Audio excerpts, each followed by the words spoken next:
Morning, students. So now let us continue with what we were doing yesterday. So we were at the speech of Greciano. He is advising Antonio to be merry, not to be sad always.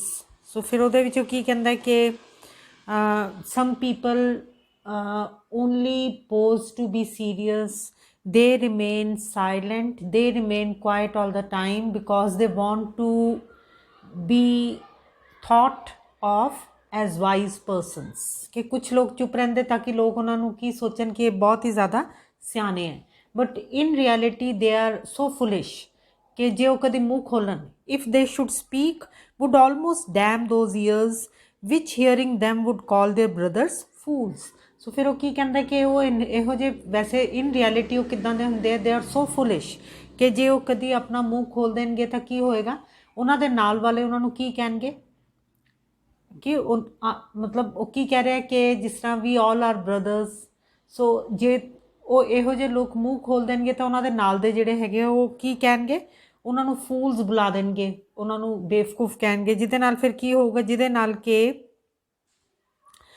they will be the people who call them fools, they would be damned. Damned simply means ਕਿ ਉਹਨਾਂ ਨੂੰ ਫਿਰ ਪਾਪ ਲੱਗੇਗਾ ਕਿਉਂਕਿ ਉਹ ਆਪਣੇ brothers ਨੂੰ ਹੀ ਕੀ ਕਹਿ ਰਹੇ, ਫੂਲਸ ਕਹਿ ਰਹੇ। ਐਨੀ ਹਾਓ ਮਤਲਬ ਕਿ ਉਹ ਲੋਕਾਂ ਤੋਂ ਕੀ ਕਰਵਾਉਂਦੇ ਆ, ਪਾਪ ਕਰਵਾਉਂਦੇ ਆ, ਜਦੋਂ ਲੋਕ ਉਹਨਾਂ ਨੂੰ ਸੁਣ ਕੇ ਉਹਨਾਂ ਨੂੰ ਕੀ ਕਹਿੰਦੇ ਆ, ਮੂਰਖ ਕਹਿੰਦੇ ਆ। ਸੋ ਫਿਰ ਨੈਕਸਟ ਦੇਖੋ ਹੁਣ, I will tell thee more of this another time, but fish not with this melancholy bait, for this fool gudgeon, this opinion, come good Lorenzo. So let me first explain these. So ਫਿਰ ਉਹ ਕੀ ਕਹਿੰਦਾ ਕਿ ਮੈਂ ਬਾਅਦ 'ਚ ਇਹੀ ਵਿਸ਼ੇ ਤੇ I will tell you more of this some other time, but fish not with this melancholy bait, for this fool gudgeon, this opinion. So ਕੀ ਕਹਿੰਦਾ ਕਿ ਮੇਰੀ ਇਹੀ ਐਡਵਾਈਸ ਹੈ ਕਿ do not use the bait of melancholy. Melancholy means sadness. So bait ਦਾ ਮਤਲਬ ਕੀ ਹੁੰਦਾ, ਜਦੋਂ ਤੁਸੀਂ ਕਿਸੇ ਨੂੰ ਆਕਰਸ਼ਿਤ ਕਰਨ ਵਾਸਤੇ ਕੋਈ ਚਾਰਾ ਸੁੱਟਦੇ ਹੋ, ਕੋਈ ਚੀਜ਼ ਦਿਖਾਉਂਦੇ ਹੋ ਅਗਲੇ ਨੂੰ। So for example, when we are trying to catch fish, then what do? We use something as a bait. For example, we use an insect ਜਿਹੜਾ ਕਿ ਅਸੀਂ ਮੱਛਲੀ ਦੇ ਕਾਂਟੇ ਦੇ ਨਾਲ ਬੰਨ੍ਹ ਦਿੰਦੇ ਹਾਂ, ਜਿਹਦੇ ਤੋਂ ਆਕਰਸ਼ਿਤ ਹੋ ਕੇ ਜਿਹੜੀ ਫਿਸ਼ ਆ ਉਹ ਆਉਂਦੀ ਆ ਔਰ ਉਹ ਕਾਂਟੇ ਨੂੰ ਨਿਗਲ ਲੈਂਦੀ ਹੈ ਅਤੇ ਉਹ ਫਸ ਜਾਂਦੀ ਹੈ। ਸੋ ਇਸੇ ਤਰ੍ਹਾਂ ਦੇ ਨਾਲ ਉਹ ਕੀ ਕਹਿੰਦਾ ਕਿ some people always remain silent and they look very serious all the time, ਪਰ ਉਹਨਾਂ ਦਾ ਇਰਾਦਾ ਕੀ ਹੁੰਦਾ, they just want to be thought of as wise people. ਪਰ ਉਹ ਕੀ ਕਹਿੰਦਾ ਕਿ ਜਿਹੜੀ ਲੋਕਾਂ ਦੀ ਓਪੀਨੀਅਨ ਹੈ, just to gain public opinion, ਇਹ ਕੀ ਹੈ, ਕਹਿੰਦਾ public opinion is something very useless, it is of little value. ਸੋ ਕਈ ਵਾਰੀ ਅਸੀਂ ਲੋਕਾਂ ਦੀਆਂ ਨਜ਼ਰਾਂ ਦੇ ਵਿੱਚ ਚੰਗੇ ਬਣਨ ਵਾਸਤੇ ਅਸੀਂ ਬਹੁਤ ਕੋਸ਼ਿਸ਼ ਕਰਦੇ ਹਾਂ। ਕੀ ਕਹਿੰਦਾ ਕਿ ਜਿਹੜੀ ਪਬਲਿਕ ਓਪੀਨੀਅਨ ਹੈ ਉਹ ਕੀ ਹੈ, it is just like a gudgeon. Now gudgeon is an inferior kind of a fish. ਜਿਹੜੀ ਮੱਛੀ ਹੁੰਦੀ, ਜਿਹੜੀ ਕਿ ਘਟੀਆ ਕਿਸਮ ਦੀ ਮੱਛੀ ਹੁੰਦੀ ਹੈ, ਉਹਨੂੰ ਆਪਾਂ ਕੀ ਕਹਿੰਦੇ, ਗਜਨ। ਸੋ ਕੀ ਕਹਿੰਦਾ ਕਿ ਇੱਕ ਘਟੀਆ ਜੀ ਚੀਜ਼ ਵਾਸਤੇ ਪਬਲਿਕ ਓਪੀਨੀਅਨ ਉਹਦੇ ਮੁਤਾਬਿਕ ਕੀ ਹੈ, ਲੋਕਾਂ ਦੀ ਰਾਏ ਚੰਗੀ ਆਪਣੇ ਵਾਸਤੇ ਬਣਾਉਣ ਵਾਸਤੇ ਲੋਕਾਂ ਦੀ ਰਾਏ ਉਹਦੇ ਮੁਤਾਬਿਕ ਕੀ ਹੈ, ਸਮਥਿੰਗ ਇੱਦਾਂ ਦੀ ਚੀਜ਼ ਹੈ which is something very worthless, something very inferior. So ਕੀ ਕਹਿੰਦਾ ਕਿ ਇਹਦੇ ਵਾਸਤੇ ਤੂੰ ਹਮੇਸ਼ਾ ਸੀਰੀਅਸ ਨਾ ਰਿਹਾ ਕਰ, because this is something, for example gudgeon is very inferior kind of fish. ਕਹਿੰਦਾ ਇਹਨੂੰ ਫੜਨ ਵਾਸਤੇ ਤੂੰ ਹਮੇਸ਼ਾ ਹੀ ਉਦਾਸ ਨਾ ਰਹਿ। ਸੋ ਕਿ ਤੂੰ ਪਬਲਿਕ ਓਪੀਨੀਅਨ ਨੂੰ ਗੇਨ ਕਰਨ ਵਾਸਤੇ you should not always remain sad. Come good Lorenzo, ਫਿਰ ਉਹ ਲੋਰੈਂਜ਼ੋ ਨੂੰ ਕਹਿੰਦਾ ਕਿ ਚੱਲ ਚੱਲੀਏ। Fare ye well a while, and then he bids farewell to Antonio and Bassanio for some time. A while means for some time. So ਉਹਨਾਂ ਨੂੰ ਫਿਰ ਕੀ ਕਹਿੰਦਾ ਕਿ ਕੁਝ ਸਮੇਂ ਲਈ ਅਲਵਿਦਾ। I will end my exhortation after dinner. ਫਿਰ ਕੀ ਕਹਿੰਦਾ ਕਿ ਖਾਣੇ ਤੋਂ ਬਾਅਦ ਮੈਂ ਆਪਣੀ ਸਪੀਚ, ਜਿਹੜੀ ਆਪਣੀ ਐਡਵਾਈਸ ਹੈ, ਮੈਂ ਉਹ ਪੂਰੀ ਕਰੂੰਗਾ। ਲੋਰੈਂਜ਼ੋ, well, we will leave you then till dinner time. I must be one of these same dumb wise men, for Greciano never lets me speak. ਸੋ ਫਿਰ ਲੋਰੈਂਜ਼ੋ ਵੀ ਬਸੈਨੀਓ ਤੇ ਐਂਟੋਨੀਓ ਨੂੰ ਕੀ ਕਹਿੰਦਾ ਕਿ ਹੁਣ ਅਸੀਂ ਚੱਲਦੇ ਹਾਂ, ਡਿਨਰ ਟਾਈਮ ਮਿਲਾਂਗੇ। I must be one of these same dumb wise men. So ਕਹਿੰਦਾ ਹੁਣੀ ਗ੍ਰੈਸ਼ੀਆਨੋ ਜਿਹੜੇ ਡਮ ਲੋਕਾਂ ਦੀ, ਜਿਹੜੇ ਗੂੰਗੇ ਲੋਕਾਂ ਦੀ ਗੱਲ ਕਰ ਰਿਹਾ ਸੀਗਾ, ਮੈਂ ਵੀ ਸ਼ਾਇਦ ਉਹਨਾਂ 'ਚੋਂ ਇੱਕ ਹੀ ਹਾਂ। ਪਰ ਮੇਰੇ ਕੇਸ ਦੇ ਵਿੱਚ ਕੀ ਹੈ ਕਿ ਮੈਂ ਇਸ ਕਰਕੇ ਚੁੱਪ ਨਹੀਂ ਰਹਿੰਦਾ ਕਿਉਂਕਿ ਮੈਂ ਕੋਈ ਬਹੁਤ ਲੋਕਾਂ ਦੀਆਂ ਨਜ਼ਰਾਂ ਵਿੱਚ ਉੱਚਾ ਉੱਠਣਾ ਚਾਹੁੰਦਾ। ਪਰ ਮੇਰੀ ਪ੍ਰੋਬਲਮ ਕੀ ਹੈ, ਫॉर ਮੀਨਸ ਬਿਕੋਜ਼ ਕਿ ਮੇਰੀ ਪ੍ਰੋਬਲਮ ਕੀ ਹੈ ਕਿ ਗ੍ਰੈਸ਼ੀਆਨੋ ਕਦੇ ਮੈਨੂੰ ਬੋਲਣ ਹੀ ਨਹੀਂ ਦਿੰਦਾ। ਸੋ ਇਸ ਕਰਕੇ ਮੈਨੂੰ ਮਜਬੂਰੀ ਦੇ ਵਿੱਚ ਚੁੱਪ ਰਹਿਣਾ ਪੈਂਦਾ। ਸੋ then so now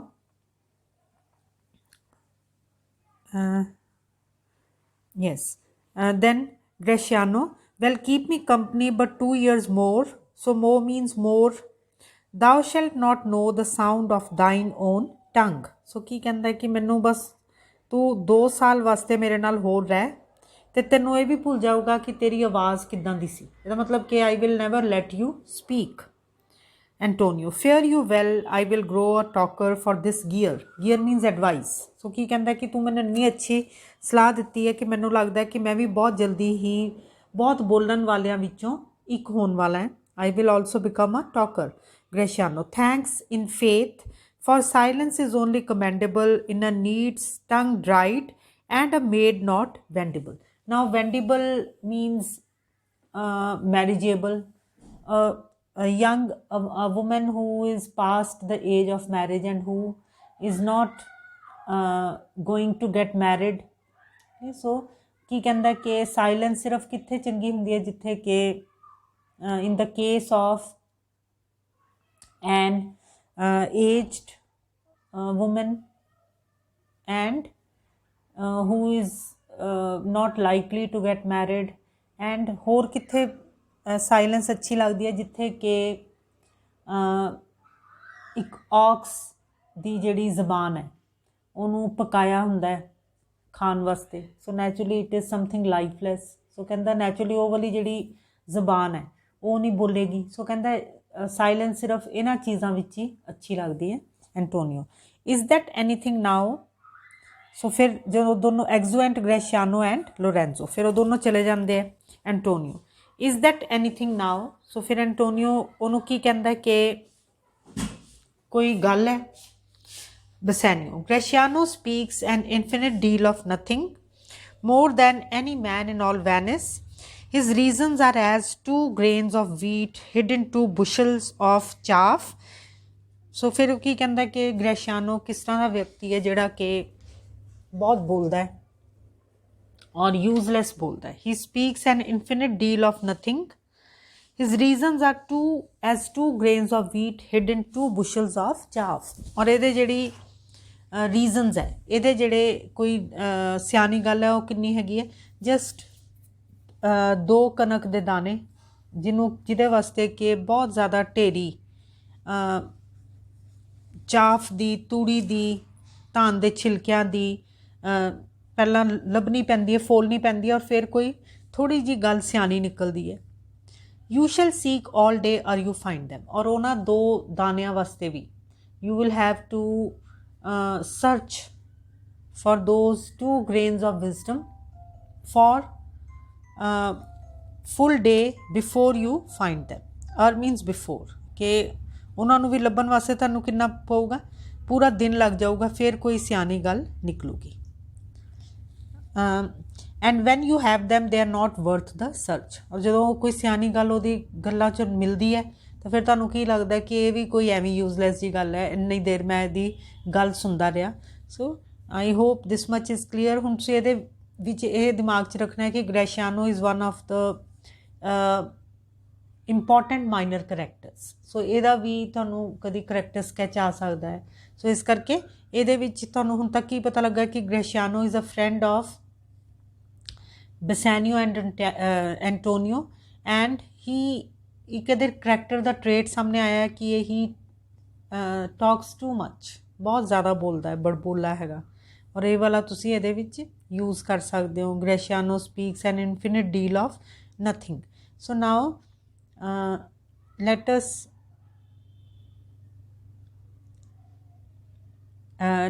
let us continue. Antonio. Well, tell me now, what lady is the same to whom you swore a secret pilgrimage that you today promised to tell me of? Now the two friends are alone. So ਫਿਰ ਹੁਣ ਉਹਨੂੰ ਕੀ ਕਹਿੰਦਾ ਕਿ ਹੁਣ ਉਹ ਦੋਨੋਂ ਚਲੇ ਗਏ. Well, tell me now, ਉਹ ਕਿਹੜੀ ਲੇਡੀ ਹੈ ਜਿਹਨੂੰ ਕਿ ਤੂੰ ਮਿਲਣਾ ਚਾਹੁੰਦਾ ਹੈਗਾ. You want to undertake a journey. Now pilgrimage is a journey to a holy place.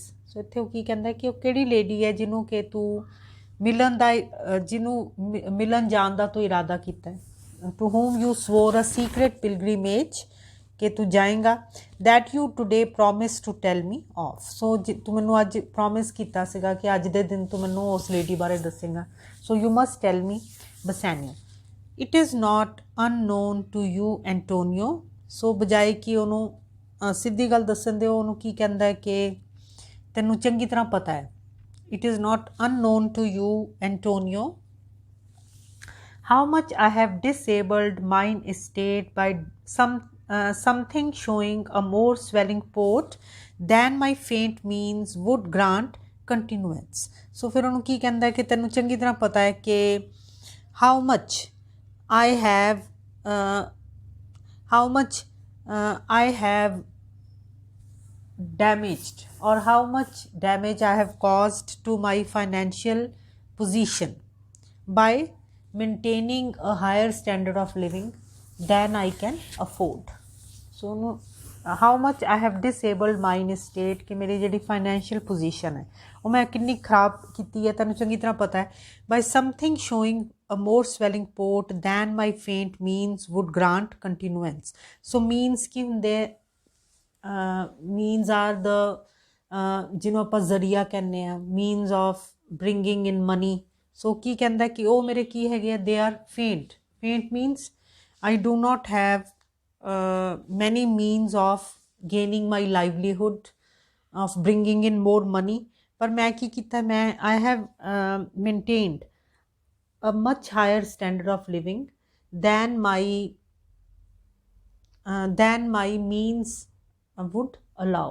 कि मैं जिन्ना मेरी आमदनी बहुत घट है और मैं अपना स्टैंडर्ड ज़्यादा ऊंचा रखा हुआ है. Nor do I now make moan to be abridged from such a noble rate. So ਕੀ ਕਹਿੰਦਾ ਕਿ ਹੁਣ ਮੇਰੀ ਫਾਈਨੈਂਸ਼ੀਅਲ ਪੋਜੀਸ਼ਨ ਬਹੁਤ ਹੀ ਖਰਾਬ ਹੋ ਚੁੱਕੀ ਹੈ. ਫਿਰ ਔਰ ਹੁਣ ਮੈਨੂੰ ਪਤਾ ਹੈ ਕਿ I will not be able to maintain my high standard of living. ਪਰ ਇਹਦੇ ਵਾਸਤੇ ਮੈਂ I am not complaining about that also. So moan ਦਾ ਮਤਲਬ ਕੀ ਹੁੰਦਾ, complain. So ਕਹਿੰਦਾ ਕਿ ਹੁਣ I am not able to spend as lavishly as I spent before.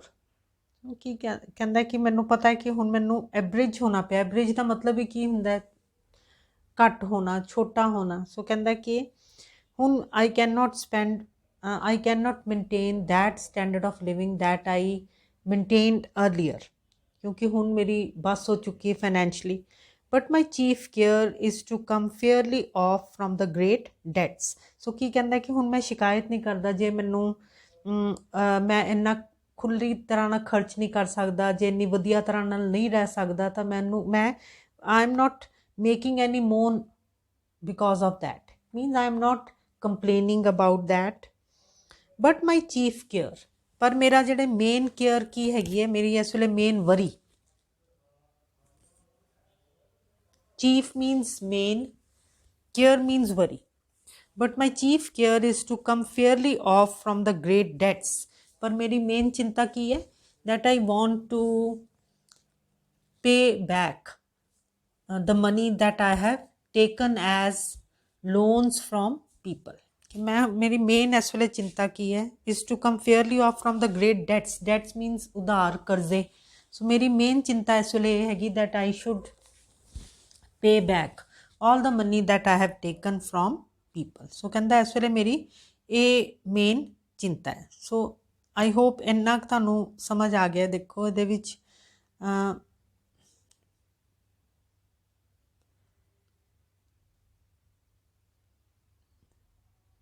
is to come fairly off from the great debts, wherein my time something too prodigal hath left me gauged. ਸੋ ਜਿਹੜਾ ਕਿ ਮੇਰੀ ਗਲਤੀ ਕਰਕੇ ਹੋਇਆ because my something to ਪ੍ਰੋਡੀਗਲ ਦਾ ਮਤਲਬ ਹੀ ਕੀ ਹੈ, ਜਿਹੜਾ ਕਿ ਬਹੁਤ ਖੁੱਲਾ ਖਰਚ ਕਰੇ। okay, so I have wherein my time something too prodigal hath left me gauged, ਕਿ ਮੈਂ ਬਹੁਤ ਕਰਜ਼ੇ ਦੇ ਹੇਠਾਂ ਆ ਗਿਆ because I have been a big spendthrift, ਮੈਂ ਬਹੁਤ ਖੁੱਲਾ ਖਰਚ ਕੀਤਾ ਹੈ। To you Antonio I owe the most in money and in love। ਸੋ ਕੀ ਕਹਿੰਦਾ ਕਿ ਔਰ ਸਭ ਤੋਂ ਜ਼ਿਆਦਾ ਜਿਹੜਾ ਮੈਂ ਕਰਜ਼ਾ ਲਿਆ, ਸਭ ਤੋਂ ਜ਼ਿਆਦਾ ਮੈਂ ਕਰਜ਼ਈ ਕਿਹਦਾ ਹੈਗਾ, ਐਂਟੋਨੀਓ ਤੇਰਾ। To you Antonio I owe the most in money and in love, ਕਿ ਸਭ ਤੋਂ ਜ਼ਿਆਦਾ ਪੈਸੇ ਮੈਂ ਤੇਰੇ ਤੋਂ ਲਏ ਹੈ। ਔਰ ਦੂਸਰੀ ਗੱਲ, ਮੇਰੇ ਤੇ ਕਾਹਦਾ ਕਰਜ਼ ਹੈਗਾ, ਤੇਰੇ ਪਿਆਰ ਦਾ ਵੀ, because you have showered upon me the maximum love that any friend can show। To you Antonio I owe the most in money and in love, and from your love I have a warranty to unburden all my plots and purposes, how to get clear of all the debts I owe।